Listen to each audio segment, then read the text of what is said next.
এখানে দেখো ইলিশ মাছ নিয়ে নিয়েছি। ইলিশ মাছ ভালো করে ধুয়ে নুন হলুদ মাখিয়ে রেখেছি। এখানে বেগুন নিয়ে নিয়েছি। বেগুন এরকম লম্বা লম্বা করে কেটে নিয়েছি। বেগুনটা একদম কচি বেগুন, খুব ভালো বেগুনটা, তাই ভাবলাম ইলিশ মাছ দিয়ে একটু ঝোল করি। এখানে দেখো শীতের আলু এরকম মোটা মোটা করে কেটে নিয়েছি।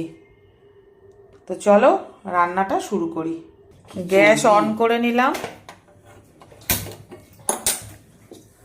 কড়া চাপিয়ে দিলাম। কড়া গরম হয়ে গেছে, সর্ষের তেল দিয়ে দিচ্ছি।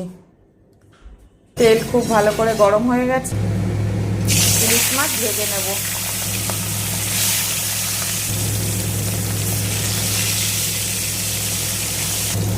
ইলিশ মাছ যেহেতু বেশি ভাজবো না, খুব হালকা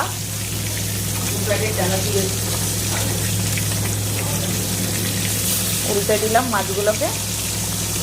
প্রচুর তেল বেরোচ্ছে, মাছটা এত ভালো, প্রচুর তেল বেরিয়েছে। ইলিশ মাছ ভাজা হয়ে গেছে, তুলে নিচ্ছি। বাদ বাকি ইলিশ মাছগুলো ভেজে নেব। ইলিশ মাছটা ভাজা হয়ে গেছে, তুলে নিচ্ছি। কেটে রাখা আলু দিয়ে দিচ্ছি, ভেজে নেব।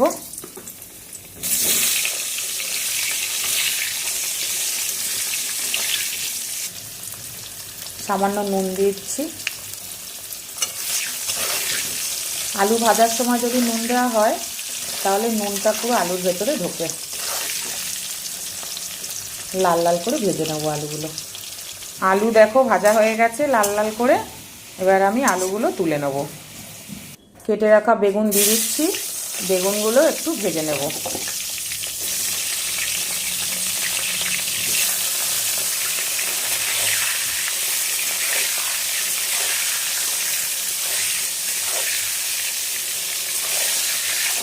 বেগুনগুলো দেখো লাল লাল করে ভাজা হয়ে গেছে।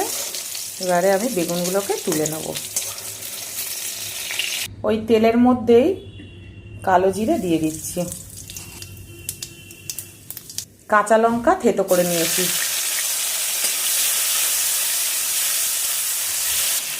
ভেজে রাখা আলু দিয়ে দিচ্ছি।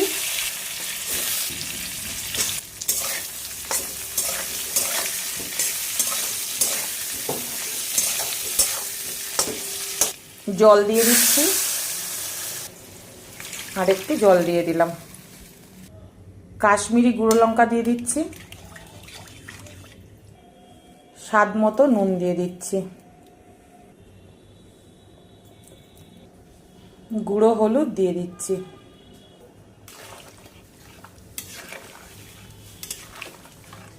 ঝোল খুব ভালো করে ফুটে উঠেছে। এই সময় আমি জিরের গুঁড়ো দিয়ে দিচ্ছি। এই রান্নাটা কিন্তু ভীষণ সোজা রান্না, খুব অল্প সময়ের মধ্যে কিন্তু রান্নাটা হয়ে যায়, আর খেতে ভীষণ টেস্ট হয়। আলুটা যাতে ভালো করে সেদ্ধ হয়ে যায় 10 মিনিটের জন্য ঢেকে দেবো। ঢাকাটা খুলছি।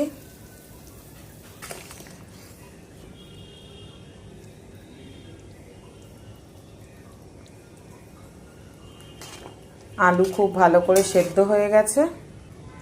ভেজে রাখা ইলিশ মাছ আর ভেজে রাখা বেগুন দিয়ে দেবো।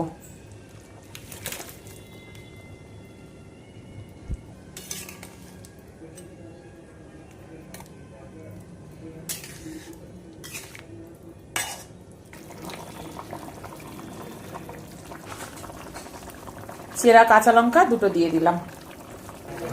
আলু বেগুন দিয়ে ইলিশ মাছের ঝোলটা রেডি হয়ে গেছে। গ্যাসটা আমি এবার অফ করে দেবো।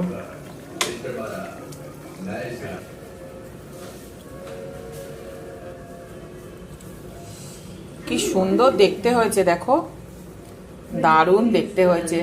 খেতেও ভীষণ টেস্ট হয় এই আলু বেগুন দিয়ে ইলিশ মাছের ঝোলটা। এখন শুধু খাওয়ার পালা।